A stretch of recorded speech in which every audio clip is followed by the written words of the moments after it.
Aapki ಅದಾಲತ್ನಲ್ಲಿ film star Kangana Ranaut ಮೇಲಿರುವ ಆರೋಪವೇನೆಂದರೆ ಇವರು ತಲೆಬುಡವಿಲ್ಲದ ಹೇಳಿಕೆಗಳನ್ನ ಕೊಡ್ತಾರೆ ಎಂಬುದು. ಖಂಡಿತ ಇಲ್ಲ.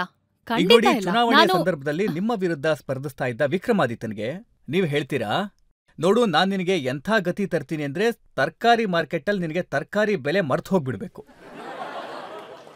ನೋಡಿ ಇದಿದ್ಯಲ್ಲ, ಮೈ ಗಾಡ್, ಐ ಕಾಂಟ್ ಬಿಲೀವ್. ನನ್ಗನ್ಸುತ್ತೆ ಇವರು ಕರಣ್ ಜೋಹರ್ ಜೊತೆ ಮೀಟಿಂಗ್ ಮಾಡಿದ್ದಾರೆ.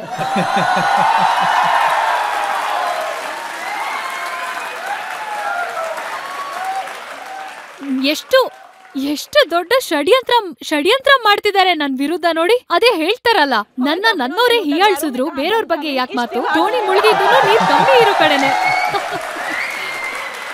ಇದೊಂದ್ ಮಾತಿದ್ಯಲ್ಲ, ನಾನ್ ಹೇಳಿದ್ದೇನು ಅಂದ್ರೆ, ಈ ಕಾಂಗ್ರೆಸ್ ಸ್ಪೋಕ್ಸ್ ಪರ್ಸನ್ ಇದಾರಲ್ಲ, ಅವ್ರು ಹೇಳಿದ್ರು ಮಂಡಿಲಿ ಏನ್ ಬೆಲೆ ನಡೀತಿದೆ ಅಂತ.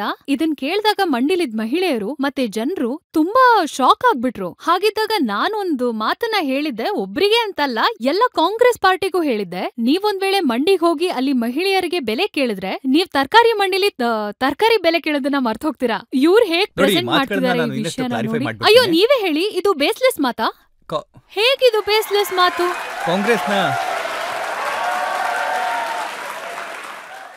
ಕಾಂಗ್ರೆಸ್ನ ಸ್ಪೋಕ್ಸ್ ಪರ್ಸನ್ ಹೇಳಿದ್ರು, ಮಾರ್ಕೆಟ್ನಲ್ಲಿ ಈಗ ಏನ್ ಬೆಲೆ ಇದೆ ಯಾರಾದ್ರೂ ಹೇಳ್ತೀರಾ? ಅದ್ರ ಜೊತೆಗೆ ಒಂದು ಫೋಟೋ ಇತ್ತು. ಆ ಫೋಟೋ ಏನಿತ್ತಲ್ಲ ಅದನ್ನ ಜನತೆ ಕೂಡ ನೋಡ್ಬೇಕು, ಅದನ್ನ ತೋರಿಸ್ತೀನಿ.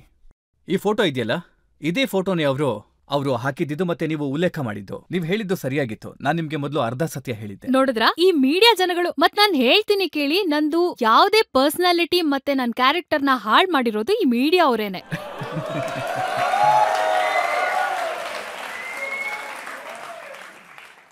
ನೋಡಿ, ಇಷ್ಟೇ ಅಲ್ಲ, ನೀವು ನಿಮ್ ಬಗ್ಗೆ ಮಾತಾಡಿದ್ರ ಬಗ್ಗೆ ಅಷ್ಟೇ ಅಲ್ಲ, ರಾಹುಲ್ ಗಾಂಧಿ ಅವ್ರ ಬಗ್ಗೆ ನೀವ್ ಏನ್ ಹೇಳಿದ್ದೀರಾ? ರಾಹುಲ್ ಗಾಂಧಿ ಅವ್ರಿಗೆ ಡ್ರಗ್ ಟೆಸ್ಟ್ ಅನ್ನ ಮಾಡಿಸ್ಬೇಕು. ನಾನ್ ಯಾವಾಗ ಮೊದಲನೇ ಸಲ ಪಾರ್ಲಿಮೆಂಟ್ಗೆ ಹೋದ್ನಲ್ಲ, ಸೊ ನ್ಯಾಚುರಲಿ ಇದೆಲ್ಲ ನನ್ಗೆ ತುಂಬಾನೇ ಹೊಸ್ದು. ಮತ್ತೆ ಅಲ್ಲಿ ಯಾವಾಗ ಅವರು ಮೊದಲನೇ ಸ್ಪೀಚ್ ಕೊಟ್ರಲ್ಲ, ಮತ್ತೆ ನಾನವ್ರನ್ನ ಸಾಕ್ಷಾತ್ ಖುದ್ದಾಗ್ ಅವ್ರನ್ನ ನೋಡ್ದೆ ಅಲ್ಲಿ. ನೀವು ಖಂಡಿತ ನಂಬದಿಲ್ಲ ಅವರಲ್ಲಿ ಯಾವ ಥರ ವಾತಾವರಣ ಸೃಷ್ಟಿ ಮಾಡಿದ್ರು ಅಂತ. ಎಲ್ಲಾ ದೇವ್ರು ಫೋಟೋ ಇಟ್ರು, ಮತ್ತೆ ಅವ್ರ ಹಣೆ ಮೇಲೆ ಅಂಟಿಸ್ಕೊಂಡ್ರು, ಯಾರೋ ಇದನ್ ಬಿಸಾಕ್ತಾರೆ ಅದನ್ ಬಿಸಾಕ್ತಾರೆ, ಮತ್ತೆ ಏನೋ ಎನಾಲಜಿ ಮಾಡ್ತಿದ್ದಾರೆ. ಬಟ್ ಅದು ಮಾಡಕ್ ಆಗ್ತಾ ಇಲ್ಲ ಅವ್ರ ಕೈಲಿ, ಏನೂ ಆಗ್ತಿಲ್ಲ ಅವ್ರ ಕೈಯಲ್ಲಿ. ಅದಾದ್ಮೇಲೆ ಅವ್ರು ಹೇಳ್ತಾರೆ, ಎಲ್ಲ ಆ ಕಡೆ ಈ ಕಡೆ ಮಾತಾಡ್ಬಿಟ್ಟು ಹೇಳ್ತಾರೆ ಏನಂದ್ರೆ, ಈ ಎಲ್ಲಾ ದೇವ್ರಿದಾರಲ್ಲ, ಎಲ್ಲಾರೂನು ಕಾಂಗ್ರೆಸ್ ಚಿಹ್ನೆ ಓಡಿಸ್ತಾ ಇದಾರೆ. ನೋಡಿ ಇದನ್ನ, ಎಲ್ಲಾ ದೇವ್ರನ್ನು ಅವರು ಬ್ರ್ಯಾಂಡ್ ಅಂಬಾಸಿಡರ್ ಮಾಡ್ಕೊಂಬಿಟ್ರು. ಈ ಎಲ್ಲಾ ದೇವ್ರು ನಮ್ ಬ್ರ್ಯಾಂಡ್ ಅಂಬಾಸಿಡರ್ ಅಂತ. ಅದಾದ್ಮೇಲೆ ಅವರು ತುಂಬಾ ಸಂತೋಷ ಪಟ್ರು. ಆಮೇಲೆ ಏನ್ ಹೇಳ್ತಾರೆ ಅಂದ್ರೆ, ನಾನಿದೀನಲ್ಲ, ನಾನು ಶಿವನ ದಿಬ್ಬಾಣ ಅಂತ. ಅದಾದ್ಮೇಲೆ ಅವರು ಕೆಳಗ್ ಕುತ್ಕೊಂಡ್ರಲ್ಲ, ಈ ತರ ಕುತ್ಕೊಂಡ್ರು, ಇದೇ ತರ ಹೀಗೇನೆ. ಹೀಗ್ ಕೂತಾದ್ಮೇಲೆ ಒಂಚೂರುನು ಅವ್ರು ಅಳ್ಳಾಡ್ಲೇ ಇಲ್ಲ. ನಾನು ಅವ್ರನ್ನ ನೋಡಿದ್ಮೇಲೆ ಹೇಳ್ದೆ, ಯಾರಾದ್ರೂ ಹೋಗಿ ಚೆಕ್ ಮಾಡಿ ಇವ್ರನ್ನ, ಏನಾಯ್ತು ಅಂತ. ಆದ್ರೂನು ಈ ತರ ಯೋಚನೆಗಳು ನಮ್ ತಲೆಲ್ ಬರುತ್ತೆ ಅಲ್ವಾ, ಏನಾಯ್ತು ಇವ್ರಿಗೆ ಅಂತ. ಸೊ ನ್ಯಾಚುರಲಿ ನಾನೇನ್ ಹೇಳಿಲ್ಲ ಡ್ರಗ್ಸ್ ಮಾಡ್ತಾರೆ ಅಂತ, ಆದ್ರೆ ಅವ್ರ ಮೇಲೆ ಒಂದು ಟೆಸ್ಟ್ ಆಗ್ಬೇಕು. ಮತ್ತೆ ಅದಾದ್ಮೇಲೆ ನೀವು ಹೇಳಿದ್ರಿ, ರಾಹುಲ್ ಗಾಂಧಿ ಅಪಾಯಕಾರಿ, ಅವರು ಬಿಟರ್, ಕಹಿ, ಅವರು ಪಾಯ್ಸನಸ್ ಕೂಡ, ವಿಷಕಾರಿ, ಅವರು ಡಿಸ್ಟ್ರಕ್ಟಿವ್ ಕೂಡ, ವಿನಾಶಕಾರಿ. ಇದಂತೂ ಇಡೀ ದೇಶನೇ ಹೇಳ್ತಾ ಇದೆ. ನೋಡಿ, ಯಾವ ಥರ ಕೆಲ್ಸಗಳನ್ನ ಅವ್ರು ಮಾಡ್ತಾರಲ್ಲ, ನೋಡಕ್ ಹೋದ್ರೆ ವಿದೇಶಕ್ ಹೋದಾಗ, ಮತ್ತೆ ಅವ್ರು ವಿದೇಶದಲ್ಲಿ ಹೇಳ್ತಾರೆ, ಓಪನ್ಲಿ ಹೇಳ್ತಾರೆ, we want America to interfere with India's internal politics. ಯಾಕೆ ನಮ್ಮಲ್ಲಿ ಡೆಮೋಕ್ರಸಿ ಇಲ್ವಾ? ಅವ್ರು ಓಪನ್ಲಿ ಸ್ಟಾಕ್ಸ್ ಮಾರ್ಕೆಟ್ ಅಲ್ಲಿ ಕೂತ್ಕೊಂಡು ನಾನು ಇದನ್ನ ಎಕ್ಸ್ಪೋಸ್ ಮಾಡ್ತೀನಿ, ಅದನ್ನ ಎಕ್ಸ್ಪೋಸ್ ಮಾಡ್ತೀನಿ. ಅವ್ರದ್ದು ಯಾವಾಗ್ಲೂ ಏನಾದ್ರೂ ಈ ತರದ್ ಒಂದ್ ಮಾಡ್ತಾನೆ ಇರ್ತಾರೆ. ಬೇಕಾದ್ರೆ ಅದು ಜಾತಿ ವಿಷಯದಲ್ಲಾಗ್ಲಿ, ಹಿಂಸೆ ವಿಷಯದಲ್ಲಾಗ್ಲಿ, ಯಾವಾಗ್ಲೂ ದೇಶನ ಮುರಿಯೋದಕ್ಕೆ ನೋಡ್ತಿರ್ತಾರೆ. ಈ ದೊಡ್ಡ ಮನೆ ಹಾಳಾಗಿರೋ ಮಕ್ಳಿರ್ತಾರಲ್ಲ, ಇದು ನಮ್ಗೇನಾದ್ರೂ ಸಿಗ್ಲಿಲ್ಲ ಅಂದ್ರೆ ಸುಟ್ಟೋಗ್ಲಿ, ಇವ್ರು ಇದಾರಲ್ಲ ನಮ್ ದೇಶನ ಮುಗ್ಸಕ್ ನೋಡ್ತಾ ಇದ್ದಾರೆ. ಈಗ ನಾನೇನಾದ್ರೂ ಒಂದ್ ವೇಳೆ ಪ್ರಧಾನ ಮಂತ್ರಿ ಆಗ್ಲಿಲ್ಲ ಅಂದ್ರೆ, ಈ ದೇಶದ ಆರ್ಥಿಕ ವ್ಯವಸ್ಥೆ ಇರ್ಲಿ, ಅಥವಾ ಬಾರ್ಡರ್ಸ್ ಇರ್ಲಿ, ಅಥವಾ ಸೆಕ್ಯೂರಿಟಿ ಇರ್ಲಿ, ಅಥವಾ ಏನೇ ಆಗಿರ್ಲಿ, ಇದೆಲ್ಲ ನಾಶ ಆಗ್ಬಿಡ್ಬೇಕು. ಈ ತರದ್ ಕೆಲ್ಸಗಳನ್ನ ಮಾಡ್ತಾರೆ. ಮತ್ತೆ ನೀವು ನನ್ಮೇಲೆ ಇಷ್ಟೊಂದೆಲ್ಲ ಮಾತಾಡಿ ಆರೋಪ ಹಾಕ್ತಿದ್ದೀರಲ್ಲ, ನೀವೆಲ್ಲ ಶಾಂತ ಸ್ವಭಾವದಿಂದ ಸ್ವಲ್ಪ ಯೋಚನೆ ಮಾಡಿ. ಏನಂದ್ರೆ ಆ ಥರ ವ್ಯಕ್ತಿ ಬಗ್ಗೆ ನಾನು ಮಾತಾಡೋದ್ರಿಂದ ನನಗ್ ಏನ್ ಲಾಭ? ಇದನ್ನೆಲ್ಲ ನನ್ಗೋಸ್ಕರ ಹೇಳ್ತಿದ್ದೀನಾ? ನನ್ಗೇನಾದ್ರೂ ಇದರಿಂದ ಸಿಕ್ತಿದ್ಯಾ? ಏನಾದ್ರೂ ದುಡ್ಡು ಸಿಕ್ತಿದ್ಯಾ? ಅಥವಾ ಯಾವ್ದೇ ರೀತಿ ಲಾಭ ಏನ್ ಸಿಕ್ತಿದೆ? ಶತ್ರು ಸಿಕ್ತಿದ್ದಾರೆ. ಸುಪ್ರೀಂ ಕೋರ್ಟ್ ಇಂದ ಆಲ್ರೆಡಿ ನನ್ಗೆ ನೋಟಿಸ್ ಕಳ್ಸಿದ್ದಾರೆ. ಪಾರ್ಲಿಮೆಂಟ್ ಮೆಂಬರ್ಶಿಪ್ ಸರ್ ನೋಡಿ, ನಾನು ಹೇಳ್ತಿರೋದೆಲ್ಲ ದೇಶಕ್ಕೋಸ್ಕರ. ಪಾರ್ಲಿಮೆಂಟ್ ಜನ ನನ್ಗೆ ಆಲ್ರೆಡಿ ಹೇಳಿದಾರೆ ಮಾತಾಡ್ಬೇಡಮ್ಮ, ನೀನ್ ಮಾತಾಡ್ಲಿಲ್ಲ ಅಂದ್ರೇನೆ ಒಳ್ಳೇದು. ಸೊ ಇವ್ರು ಆಲ್ರೆಡಿ ನನ್ಗಿದನ್ ಹೇಳಿದಾರೆ. ನಾನ್ ದೇಶಕ್ಕೋಸ್ಕರ ಇದನ್ನೆಲ್ಲ ಮಾತಾಡೋದು, ನಂದ್ಯಾವ್ದೋ ಹಕ್ಕಿಗೋಸ್ಕರ, ನನ್ ಅಧಿಕಾರಕ್ಕೋಸ್ಕರ ಇದನ್ನೆಲ್ಲ ನಾನ್ ಹೇಳ್ತಾ ಇಲ್ಲ. ಪಾರ್ಟಿ ಬಗ್ಗೆ ಮಾತಾಡೋದಕ್ಕೆ ತುಂಬಾ ಜನ ಇದಾರೆ ನಮ್ ಪಾರ್ಟಿಲಿ, ತುಂಬಾ ಜನ ಇದಾರೆ, ತುಂಬಾ ಚೆನ್ನಾಗ್ ಮಾತಾಡ್ತಾರೆ. ನನ್ನ ಅಂತೂ ಅವ್ರಿಗೋಸ್ಕರ ಸ್ಪೋಕ್ಸ್ ಪರ್ಸನ್ ಮಾಡ್ಕೊಂಡಿಲ್ಲ. ಸೊ ಇವರು ನನಗ್ ಟಿಕೆಟ್ ಸಿಕ್ಕಿದೆ ಅಂತ ಹೇಳ್ತಾರಲ್ಲ, ನನಗ್ ಮುಂಚೆನೆ ಸಿಕ್ಕಿದೆ. ಕಾಂಗ್ರೆಸ್ ಇಂದಾನು ಕೇಳಿದ್ರು, ಬಿಜೆಪಿ ಇಂದಾನು ಕೇಳಿದ್ರು ನನ್ಗೆ. ಯಾಕಂದ್ರೆ ನನ್ ಫ್ಯಾಮಿಲಿಲಿ ಕಾಂಗ್ರೆಸ್ ಲೀಡರ್ಸ್ದು ಹಿಸ್ಟ್ರಿ ಇದೆ. ಸೊ ಈ ತರ ಮಾತುಗಳೆಲ್ಲ ಈಗ ನಾನ್ ಇಷ್ಟಪಡೋದು ಜನರೇ ಯೋಚನೆ ಮಾಡ್ಲಿ. ನಾನ್ ಹೇಳೋದನ್ನು ಕೇಳಿ, ಅವ್ರು ಹೇಳೋದನ್ನು ಕೇಳಿ ಯೋಚನೆ ಮಾಡ್ಲಿ.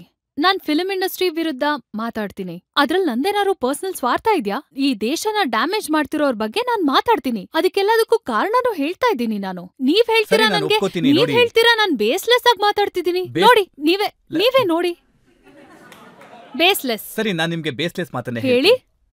ನೀವ್ ಹೇಳಿದ್ರಿ ಭಾರತಕ್ಕೆ ನಿಜವಾದ ಸ್ವಾತಂತ್ರ್ಯ ಸಿಕ್ಕಿದ್ದು 2014ರಲ್ಲಿ. 1947ನಲ್ಲಿ ಸಿಕ್ಕಿದ್ದು ಭಿಕ್ಷೆ ಮೂಲಕ.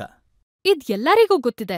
ಈಗ ನಮ್ಮ ಸ್ವಾತಂತ್ರ್ಯದ ಹೋರಾಟ ನಡಿಬೇಕಾದ್ರೆ ಸುಭಾಷ್ ಚಂದ್ರ ಬೋಸ್ ಅವ್ರದ್ದೊಂದು ಪಂಗಡ ಇತ್ತು, ಮತ್ತೆ ನೆಹರು ಮತ್ತೆ ಗಾಂಧೀಜಿ ಅವ್ರದ್ದು ಒಂದು ಪಂಗಡ ಇತ್ತು.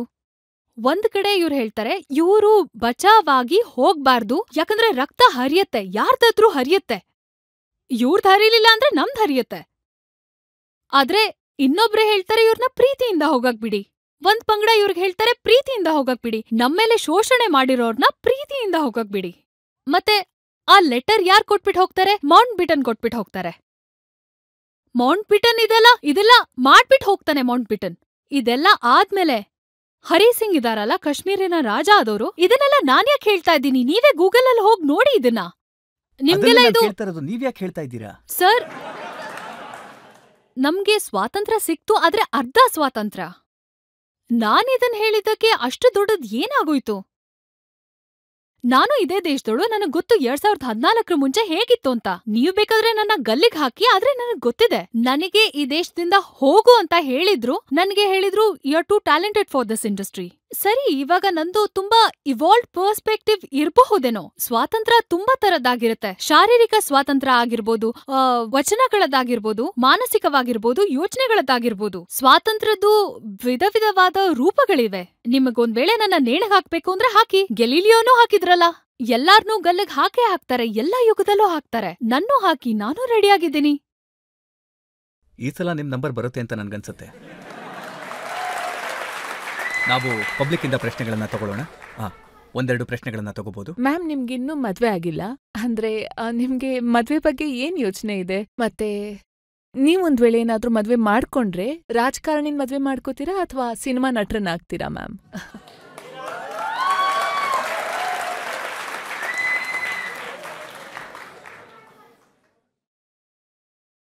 ಏನ್ ಹೇಳಿ ನಾನು ಇದ್ರ ಬಗ್ಗೆ ಇವಾಗ?